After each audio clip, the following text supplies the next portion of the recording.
Avant toute chose, permettez-moi de présenter des excuses, puisque nous avions prévu de commencer notre rencontre à 16h, et des raisons indépendantes de notre bonne volonté ont fait que cette conférence va commencer un peu plus tard. Cela induit quelques ajustements techniques, j'en suis sûr, mais veuillez nous en excuser. Mesdames et messieurs, chers amis de la presse, depuis bientôt un mois, notre pays fait face à une crise inédite due à la propagation sur nos terres d'un virus importé et dangereux dénommé Covid-19. Le gouvernement de la République prend très au sérieux la menace que représente cette pandémie de coronavirus pour la santé de la population. Voilà pourquoi, dans son message à la Nation du 18 mars dernier, Son Excellence Monsieur le Président de la République, chef de l'État, Félix-Antoine Tshisekedi Tshilombo, a fait état d'une menace qui appelait des mesures musclées pour nous protéger. C'est ce qui justifiait les mesures annoncées en date du 18 mars, dont les principales sont la suspension des vols en provenance des pays à haut risque et des pays de transit, une mise en quarantaine de 14 jours de toute personne suspectée à l'issue du test de température pour un examen approfondi et au besoin interner dans les hôpitaux prévus à cet effet les personnes qui seront testées positives. L'interdiction de tout rassemblement, réunion, célébration de plus de 20 personnes sur les lieux publics en dehors du domicile familial. La fermeture des écoles, des universités, des instituts supérieurs, officiels et privés sur l'ensemble du territoire national pour une durée de 4 semaines.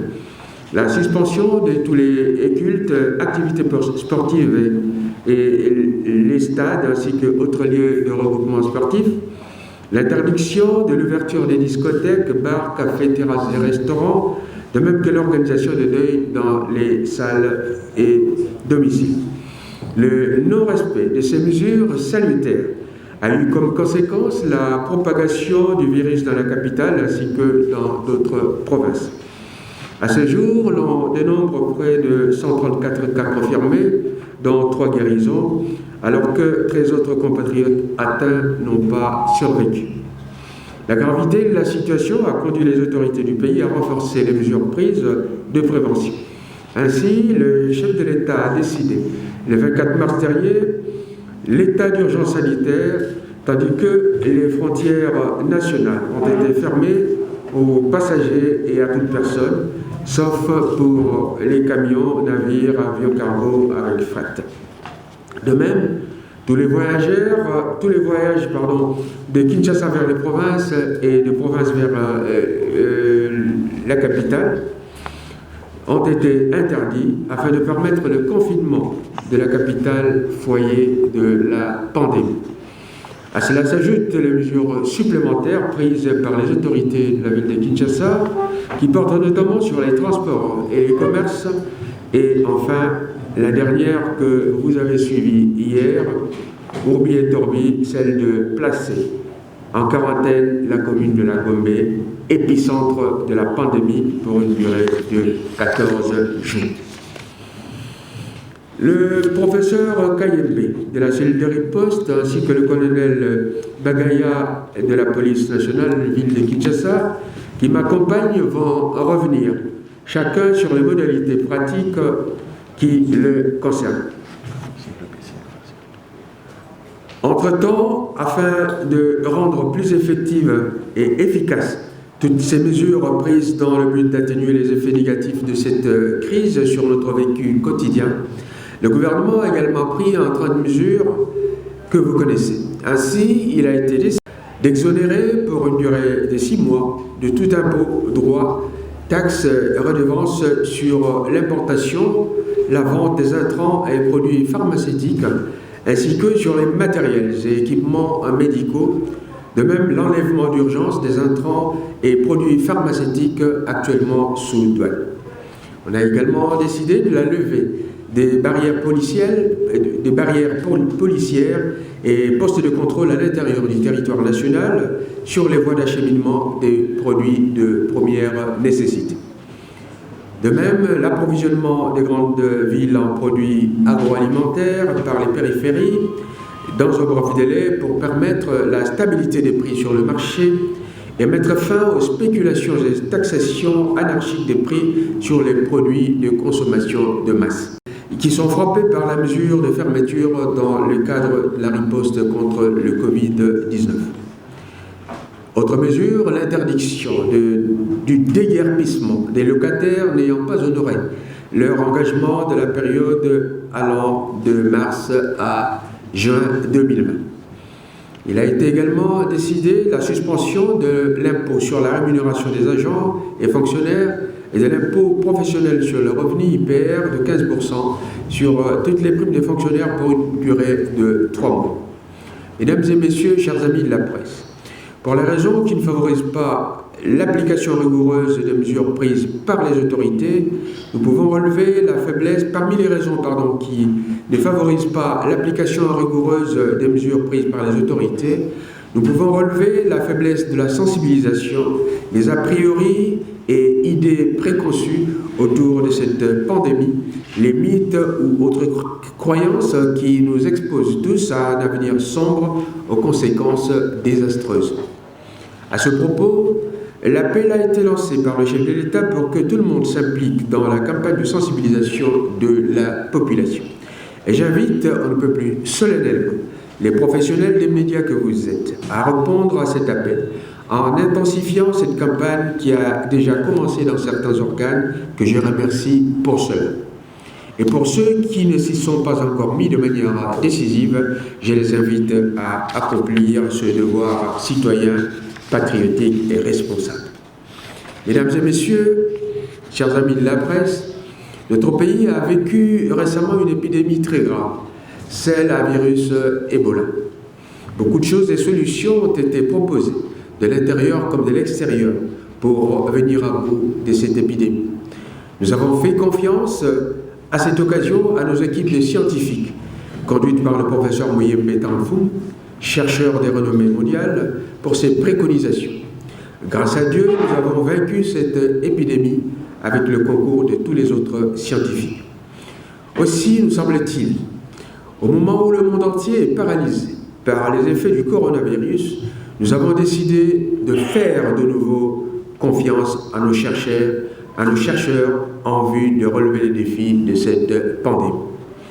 Le gouvernement est déterminé, aux côtés du chef de l'État, à relever ce défi après en avoir relevé d'autres. C'est ainsi que les capacités de nos hôpitaux vont être renforcées pour une meilleure prise en charge des personnes atteintes. Le gouvernement a d'ores et déjà annoncé la commande de plusieurs respirateurs supplémentaires et de plusieurs centaines de lits, alors que les travaux d'aménagement des sites d'accueil se poursuivent sans relâche. Autant dire que l'espoir est permis parce que nous sommes optimistes, nous savons les Congolais capables de relever ces défis et de regarder droit dans les yeux ceux qui les observent. Je dis, je vous remercie.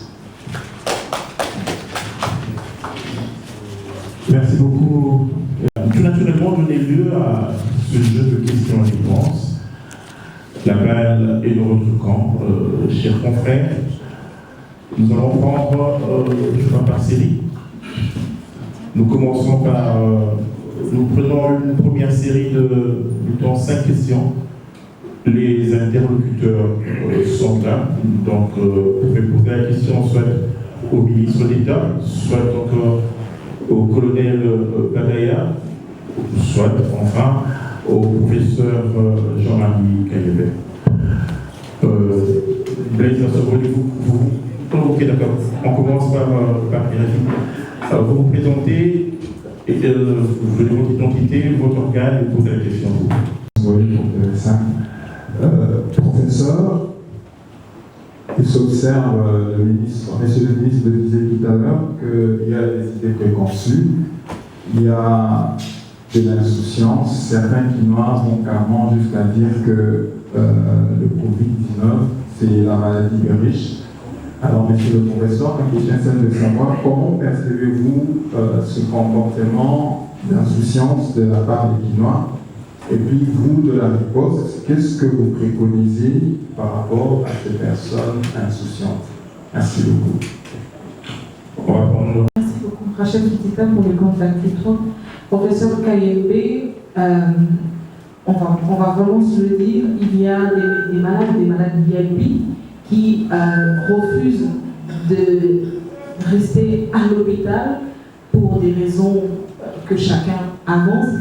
Est-ce qu'il y a un mécanisme prévu par la cellule de riposte contre Covid-19 pour contraindre ces malades à rejoindre l'hôpital? Parce que c'est quand même un signal qui n'est pas très beau du point de vue de la population, de savoir qu'il y a des personnes qui peuvent outrepasser même votre intelligence à vous, qui êtes technicien, qui êtes professeur, médecin, chercheur, etc., pour rester à la maison. Donc, chacun peut aussi rester à la maison et se faire soigner à la maison. Est-ce que vous autorisez aujourd'hui que certains malades puissent rester à la maison? Et nous autres, nous prendrons également l'exemple. Alors, mon colonel, quelles sont les sanctions prévues pour ceux qui vont, par exemple, enfreindre la loi? On sait qu'il y a toujours de ceux-là qui nourrissent leur famille au jour le jour, qui ont des petits gablots, des petits bars, bistrots à la Bombay, vraiment VIP, hein, où les gens viennent prendre un coca, une bière à la fin de la journée ou en début de soirée. Quels sont les mécanismes ou les sanctions que vous prévoyez? Est-ce que vous allez procéder par une arrestation, par des interpellations, etc., ou des amendes à payer de la part de ceux qui vont enfreindre la loi et la vision de confinement de la commune de la Bombay? Alors, le ministre de la Communication et des Médias, on sent que finalement, c'est, on va dire, une harmonisation de la communication qui est en train d'être faite aujourd'hui autour de cette maladie. Quel est le message que vous pouvez, vous, au nom du gouvernement, transmettre à tous ces Quinois qui hésitent encore ou qui peinent à comprendre que finalement, il faut respecter les mesures d'hygiène? Parce que quand vous regardez, même, j'ai vu des images aujourd'hui, à Kingasani, les gens s'entassent et à la limite, on ne sait pas par qui peut passer la maladie. Peut-être un dernier appel que vous pouvez faire à ceux qui vous suivent et qui pourront suivre cet entretien ou cette conférence de presse à travers les médias respectifs. Merci Rachel. Pour les autres, je vais vous prier de faire court. L'agence France-Presse. Deux questions communes aux professeurs et à la police. Qu'allez-vous faire pendant la période de confinement, pendant les 14 jours? Qu'allez-vous faire? Une question au professeur KMB. Comment se fait-il que les dossiers des personnes testées positives se retrouvent sur les réseaux sociaux avant même que l'INRB ou le ministère les publie ces bulletins quotidiens? Et au ministre, par rapport à cette situation, est-ce que vous ne comptez pas lancer un appel aux médias pour que les gens ne soient pas stigmatisés par rapport à leur tribu, à leur clan et à leur race? Merci. Les questions qui m'ont été posées, d'abord RFI, qui me parle de confinement total. Ma réponse est simple et brève, puisque nous ne l'avons pas envisagé au moment où je vous parle, il n'en est pas question. Nous avons décidé du confinement de Gombe. Ça n'empêche, il faut le souligner, Kinshasa elle-même, comme capitale, elle est quasi confinée, puisque nos frontières sont devenues étanches. Et à l'intérieur de ces frontières, Kinshasa est encerclée, si j'ose dire. Donc nous n'en sommes pas encore confinement total, mais si cela devait arriver, c'est qu'à Dieu ne plaise, parce que nous avons confiance aux mesures prises par le gouvernement sur recommandation de nos scientifiques, nous aviserons et nous prendrons nos responsabilités. En ce qui concerne Madame Rachel, Vous avez parlé, c'est une question qui était adressée à la fois au colonel et à moi-même, s'agissant de sanctions.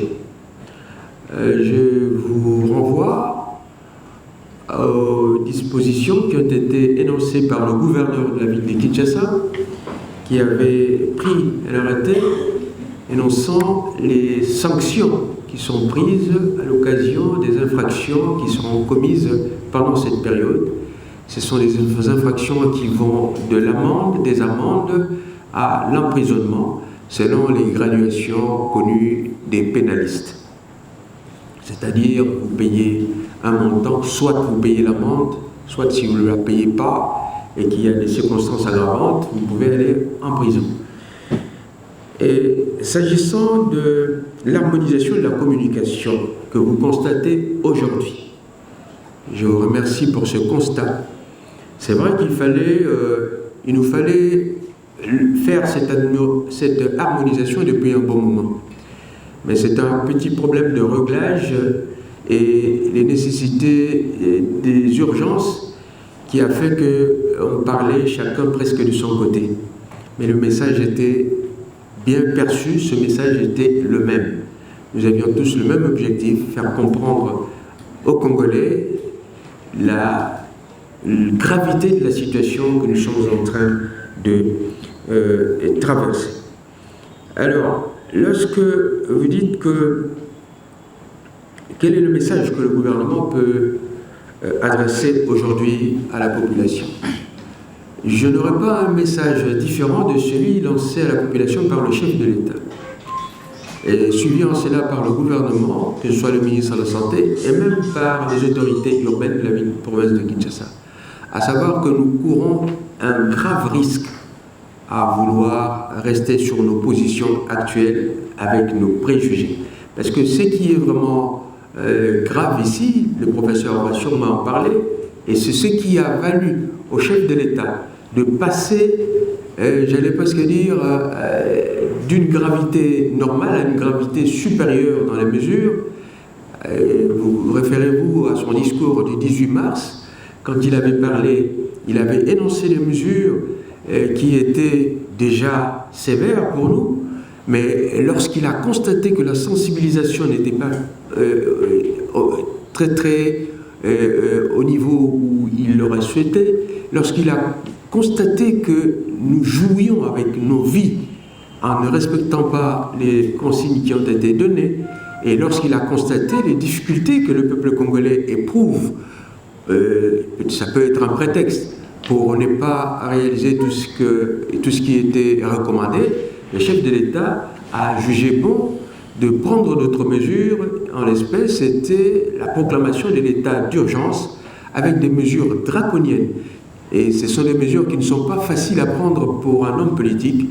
Et c'est dans ce genre d'occurrence qu'on remarque, qu'on voit les hommes d'État.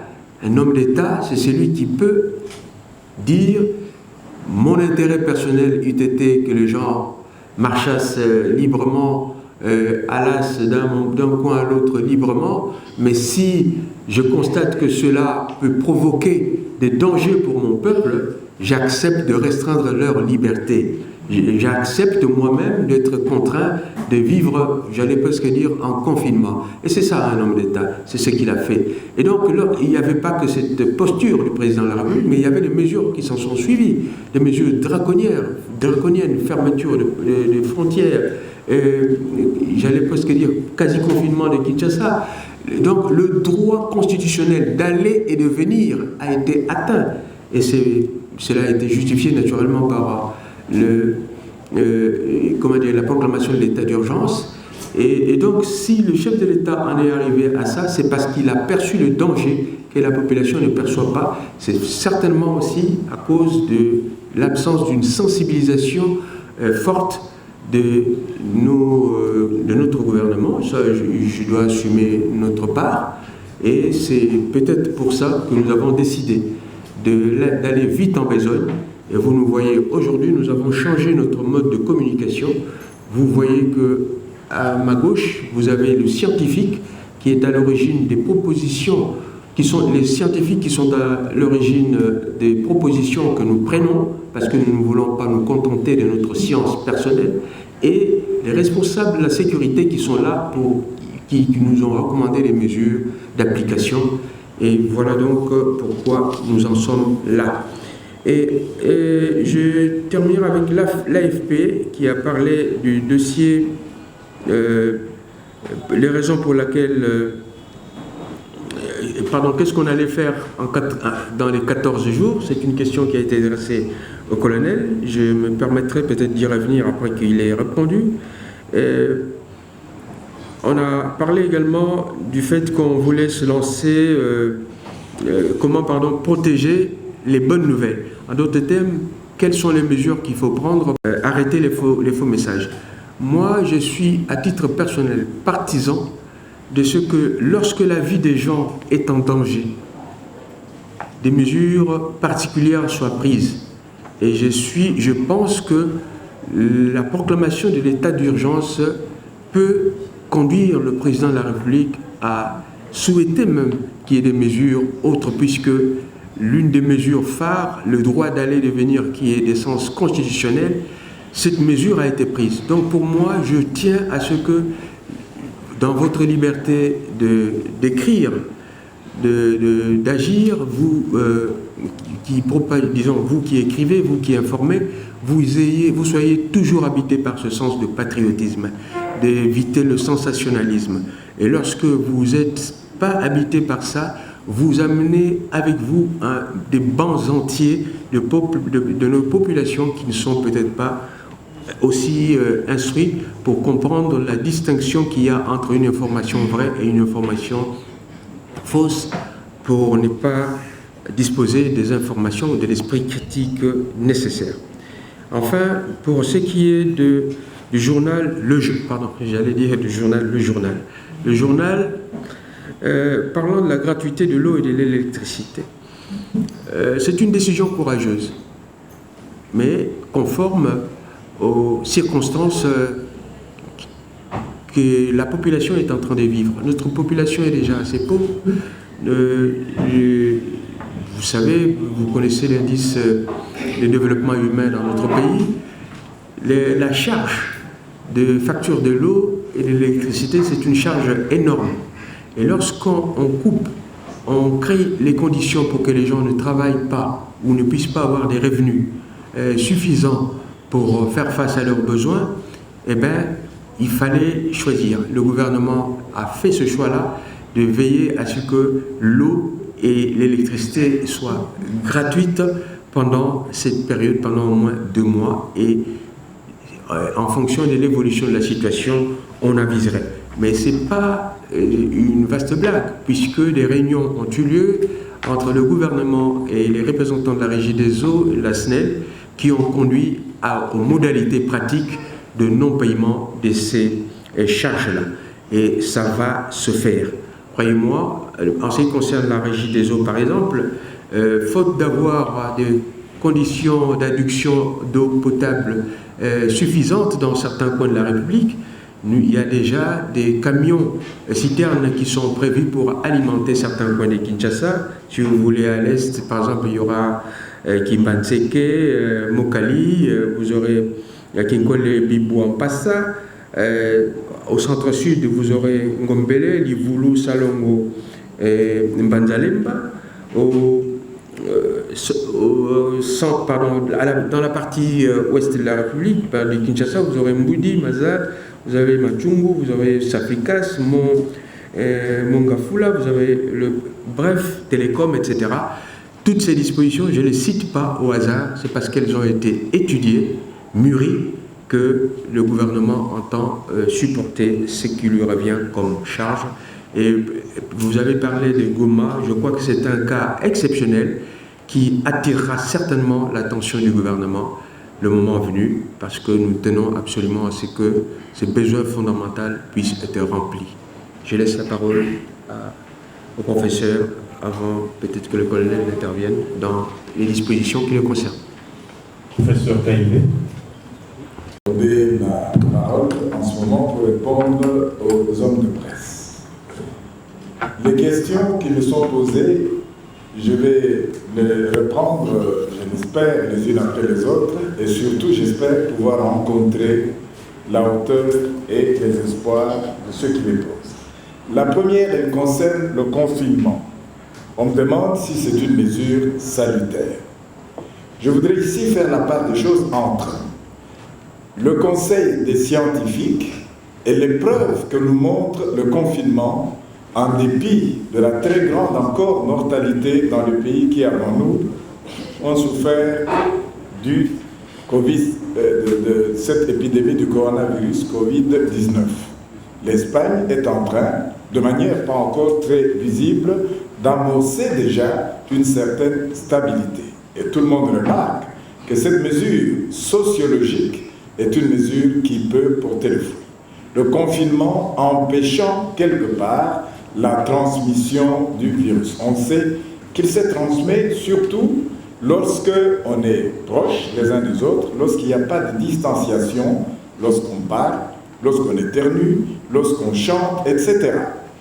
On connaît les dimensions éventuellement de ce virus. Lorsque les gens arrivent chez eux, le risque de multiplier le contact et parler, ou le risque de rencontrer une personne qui peut transmettre la maladie est réduit.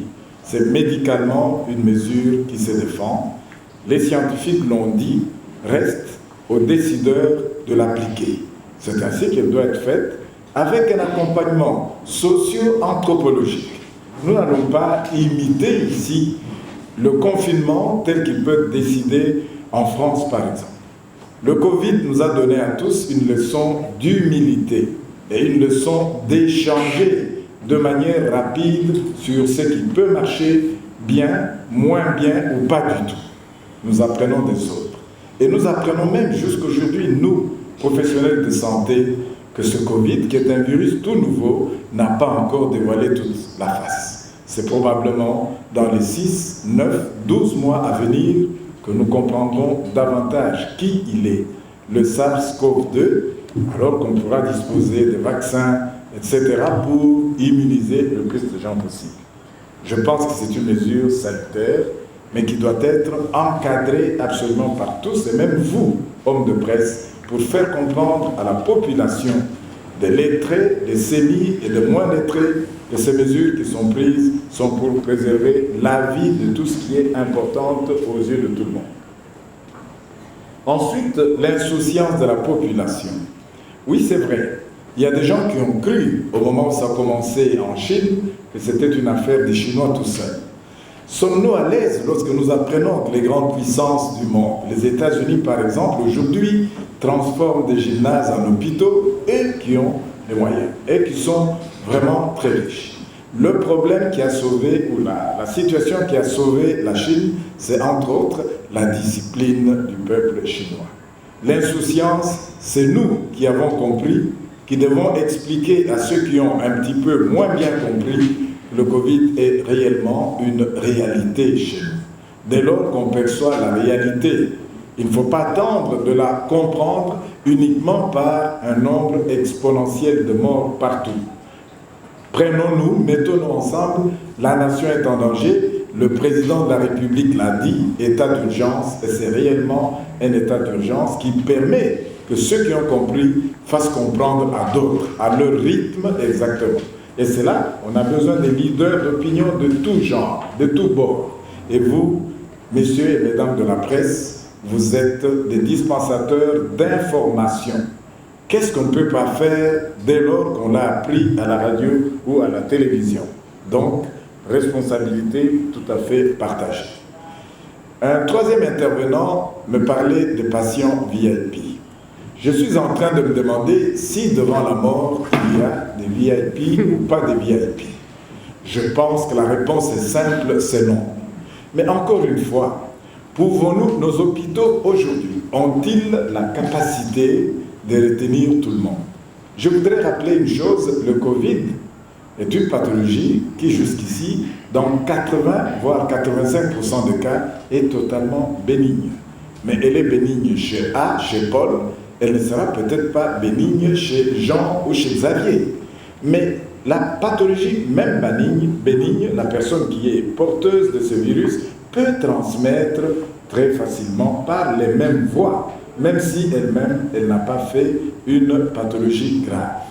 Voilà pourquoi des personnes, comme prenons l'exemple, je vous ai dit, je me répète, on apprend des autres. Dans tous ces pays occidentaux, tous ceux qui sont positifs ou qui ont des formes bénignes de pathologie sont cloîtrés chez eux. Ils respectent ces mesures.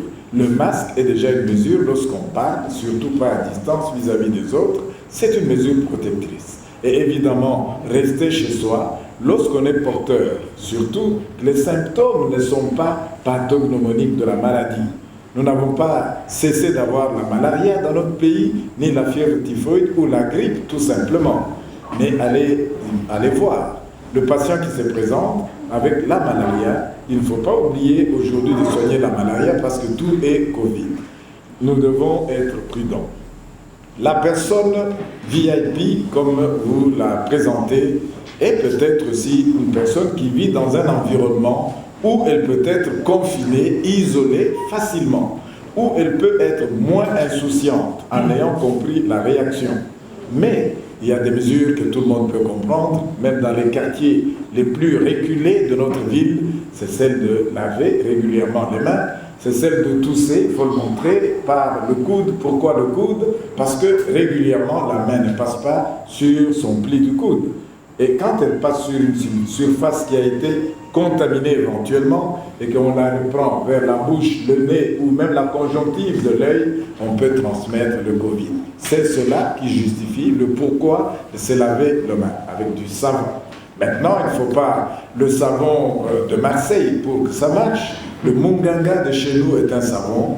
Tout savon contient des substances susceptibles d'organiser absolument une certaine aseptisation des mains. Bien sûr, il y a les solutions hydroalcooliques, et là encore, à boire et à manger, il y en a de tout genre. Nous attendons nos experts de pharmacie ici à Tel de manière tout à fait rapide. Je vous dis, je vous parle de ce que je sais, ils nous conseilleront à peu près où sont les gels que nous devons hydroalcooliques utiliser réellement et où sont d'autres fabriqués dans des usines précaires loin de maison. Donc ce qui justifie, et nous aurons cela de plus en plus, surtout si nous avons davantage de patients, ce qu'on ne souhaite pas du tout, nous serons obligés de demander à certains qui n'ont pas de manifestations graves de se cloîtrer chez eux et de se soigner chez eux. Il n'y a pas donc du favoritisme pour les VIP de la Gombe et ceux qui peuvent aller ailleurs. Le malade à domicile, cela est autorisé. Dès lors qu'il y a de la discipline, dès lors qu'il y a un suivi médical. Nous ne sommes pas là aujourd'hui pour aborder le traitement, etc., qui peut être proposé. Mais les médicaments, quels qu'ils soient, à mon humble avis, et un petit peu la petite couronne de cheveux blancs que je commence à avoir, je ne connais pas un seul médicament qui soit totalement dépourvu d'effets secondaires. Donc, il faut pouvoir surveiller. Et comment avons-nous, nous, riposte, dirigés de main de maître, je dois le dire, par le professeur Jean-Jacques Muyembe, nous pensons réellement que nous pouvons nous impliquer et surtout faire participer les zones de santé. Nous avons une structure, un système sanitaire faible, il ne faut pas s'en cacher, nous n'avons pas beaucoup d'équipements, mais sur le plan de l'organisation, beaucoup de pays nous envient notre système constitué, confectionné autour de zones de santé. Parce que le médecin de la zone de santé de Kimbanseke, pendant que nous sommes là en conférence de presse, lui peut aller s'enquérir de l'état d'un citoyen de sa zone, de son avenue, traiter éventuellement qui présenterait des effets délétères. Chers compatriotes, c'est ensemble que réellement nous pouvons espérer faire mieux. On m'a demandé qu'est-ce que nous allions faire pendant le confinement. Très bonne question. Le confinement de la zone de santé, pas uniquement de la commune de santé. Maintenant, la direction provinciale sanitaire de Kinshasa pourra vous dire exactement ce que c'est que la zone de santé de Kinshasa. Mais Kinshasa, chez nous, la Gombe, c'est la capitale administrative. C'est là où il y a pratiquement tous les grands bureaux. Évidemment, nous n'allons pas, nous, professionnels de santé, dormir sur nos lauriers. Cette période sera mise à profit pour d'abord une désinfection la plus large possible des immeubles, des rues, des endroits. On a choisi Gombe parce que la géostratification de la ville et les informations recueillies chaque jour au départ avec un peu plus de patients dans la commune de la Gombe. Donc on va y aller et là aussi on recourt à la bonne foi, à la citoyenneté, au patriotisme de tout le monde pour recevoir, accueillir ces équipes d'épidémiologistes, d'investigateurs qui sont connus, qui viendront pour cerner le plus possible les gens qui ont été au contact des patients, qui eux-mêmes sont devenus positifs, même asymptomatiques. Je voudrais ici donner une lueur d'espoir. Toutes les études, il y en a beaucoup en cours dans le monde, montrent que pris à temps, cela est valable pour toutes les pathologies d'ailleurs, le Covid peut très très bien être contrôlé. Les professionnels de santé veulent aider la nation à ce que le plus de gens possible soient dépistés. Cela s'adaptera-t-il, s'appliquera-t-il à d'autres communes? Wait and see. Nous avons commencé avec la commune, ce n'est pas facile, son Excellence l'a dit. Est-ce que nous saurons facilement tout contenir? Il y a toutes ces mesures d'accompagnement, etc., importantes à prendre. La Gombe est un essai dicté ici par le fait que c'était le plus grand cluster. Je répète, la zone de santé de la Gombe. Et ces mesures pourraient être étendues au fur et à mesure. Nous apprenons tous les jours de ce nouveau virus et de l'expérience des autres. Je pense de cette manière avoir, sauf oubli de ma part, ramassé un tant soit peu les préoccupations qui ont été formulées en l'endroit de ma modeste personne. Le dossier qu'on trouve dans...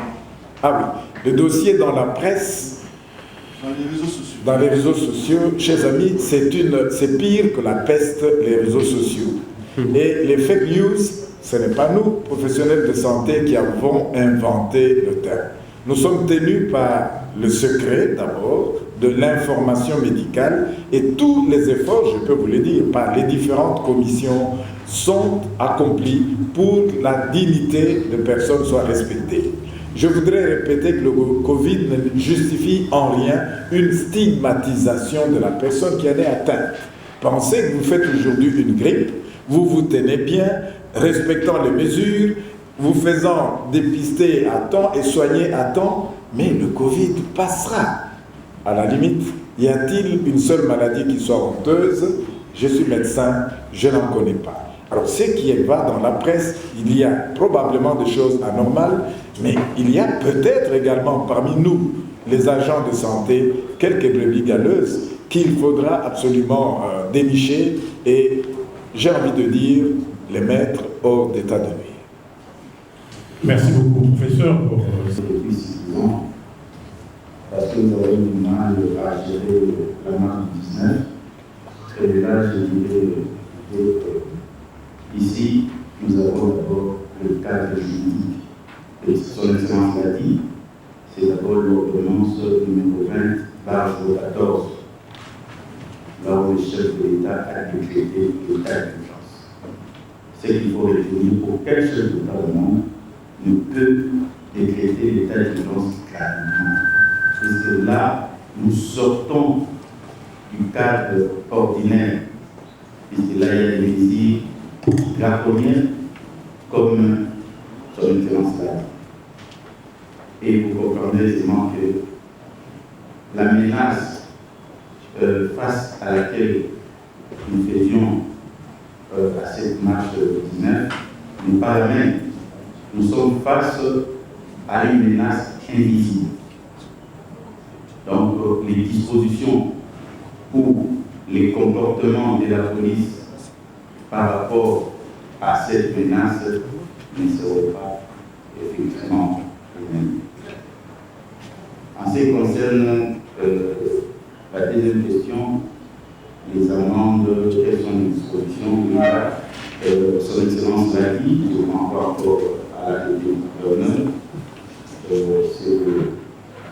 c'est la côté du gouverneur du numéro 84 du 21 mars 2020. Tout y est, c'est la base légale en ce qui concerne ce que la police va faire catégoriquement. Et la troisième question, qu'allons-nous faire pendant cette période de confinement et quels sont le droit d'accès aux détenus? Qu'allons-nous faire ici? Nous avons d'abord 2 temps de manœuvre. Le premier temps, c'est exécuter les mesures contenues dans l'arrêté du gouverneur ainsi que celles des 2 discours du chef de l'État. Et en deuxième temps, c'est effectivement isoler totalement la commune de la commune. Et cela vient des scientifiques qui sont chargés de la mise en cœur des mesures prises par le chef de l'État. Ce sont eux qui ont jugé bon, par rapport à leur expertise, qu'on puisse isoler d'abord le procès de l'économie. Mais je peux quand même vous rappeler certaines mesures. Évidemment, nous avons veillé à ce que tout le monde soit soumis, interdire tout le lieu de rassemblement de plus de 20 personnes. Là, nous avons la fermeture des églises, la fermeture des écoles, c'est déjà en exécution, etc. Il y a également, nous avons veillé à la suspension de tous les cultes pour une période de 4 semaines. Nous avons veillé à la limitation du nombre de passagers devant prendre place à bord des véhicules ou des taxis de transport en commun. C'est déjà en exécution. Il y aura également des grands blocs. Nous allons également, comme l'excellence de dit, la commune de la Condé, s'il faut le dire statiquement, c'est la commune qui exécute à 70% les mesures complémentaires aux autres communes. Donc on n'a pas vraiment du mal parce que les expatriés qui tiennent des restaurants ou des lieux de rassemblement connaissent la menace. La menace est sérieuse et ils prennent la menace au sérieux, ils respectent. Donc présentement, nous sommes en train de veiller à ce que ces mesures puissent être de stricte application. En ce qui concerne le droit d'accès, par rapport au plan de déploiement, nous aurons 5 voies d'accès. Si son excellence le permet, on peut peut-être projeter pour vous présenter. Si vous savez le faire. En 3 pôles. Nous avons d'abord le premier pôle, c'est le pôle Est. C'est le pôle Est qui va du fleuve. Ça prend l'avenue Bandou, l'avenue Kitona, l'avenue Kassabou, l'avenue Wakali, l'avenue Kassai, l'avenue Commerce, l'avenue Kwango, le pont du vieux Tchakouter de l'Allemand et elles sont au fleuve.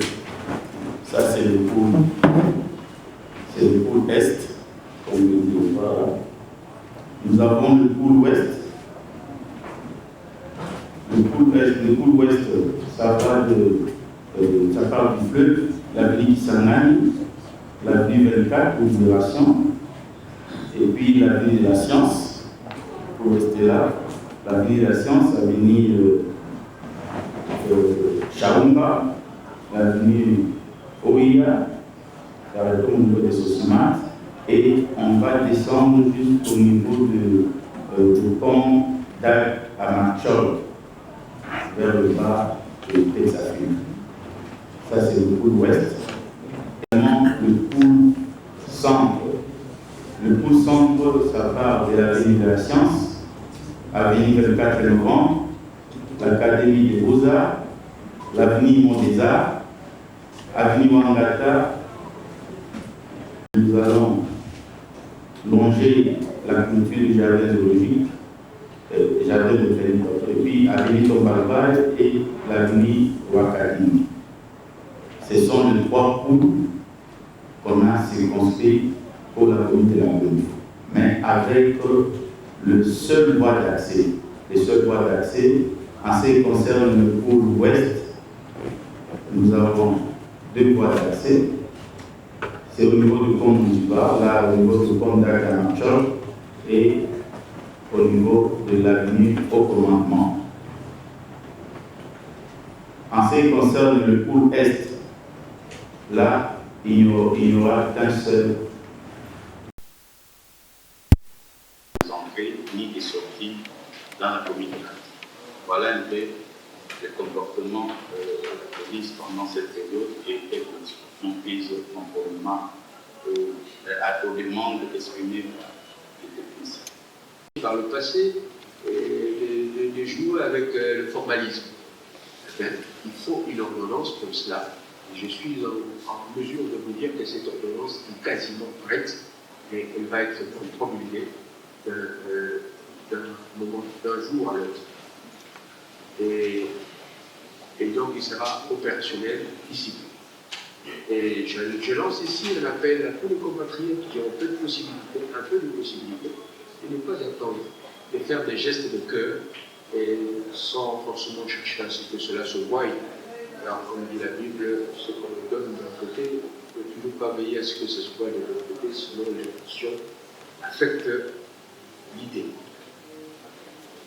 On a parlé de $1,800,000 budget du ministère de la Santé. C'est vrai, ce n'est pas un PDPC, mise à la disposition du ministre de la Santé qui s'occupe de la commission dite multisectorielle, qui gère tous les secteurs, tout ce qui est soins, tout ce qui est prévention, tout ce qui est communication, tout ce qui est...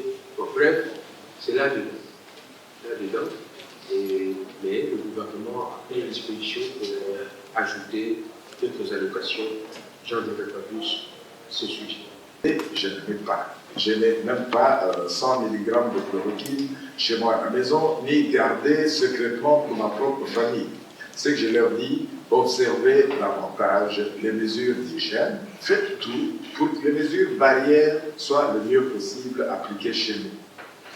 Le programme, le gouvernement, c'est des carcasses, c'est le cas de le dire, pour mettre à disposition des molécules selon le schéma que nous, scientifiques, avons proposé.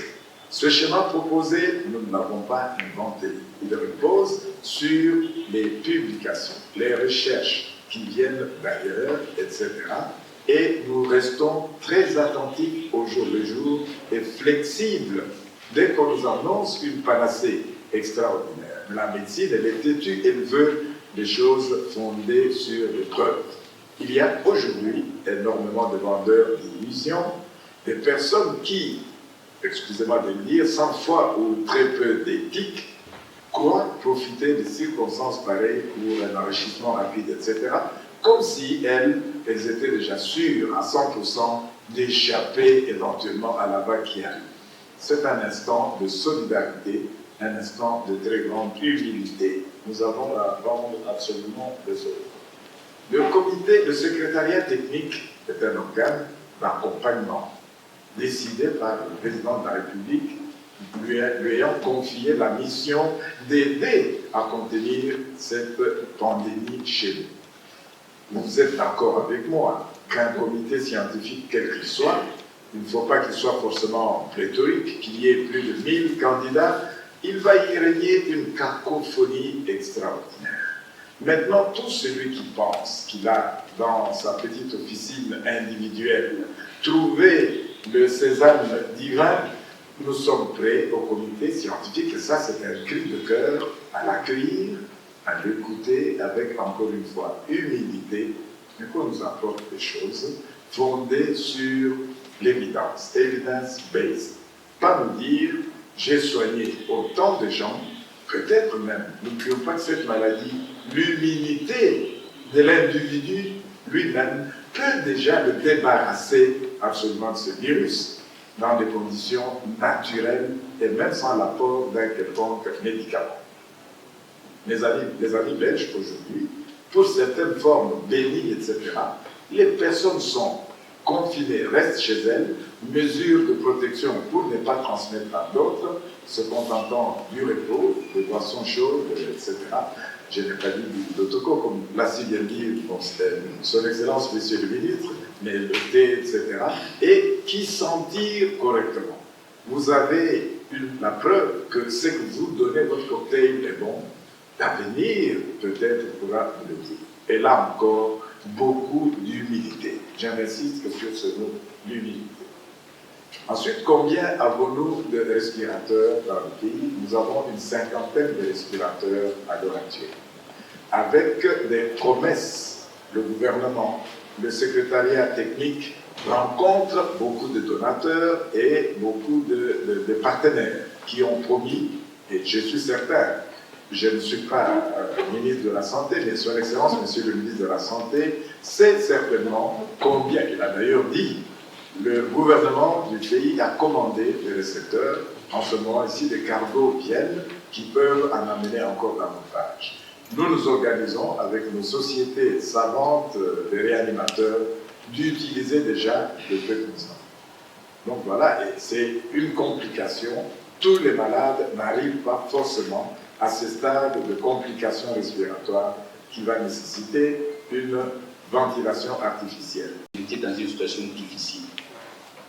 Quand on confine, Gombe, Kokota, Gombe, il n'y aura pas d'entrée, pas de sortie. Pour les gens, on a déjà besoin. Autorisation spéciale, à quel moment on a hôtel de ville, il y a une équipe, une cellule de crise, par Otala, cas par cas.